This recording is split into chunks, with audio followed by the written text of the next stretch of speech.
Yan, gawa na ako ng salad. Yan. Ang sauce ko ay olive oil, salt, honey, apple cider vinegar,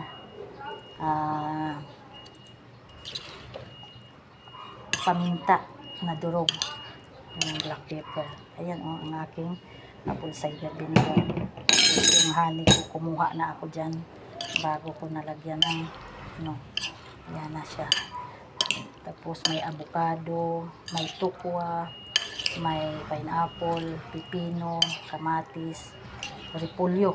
Ayan na. Tapos na ang aking salad. Salad tayo sa umaga. Di pa muna kakain ng kanin. Salad muna. Kain na tayo. Ayan na. Tapos na.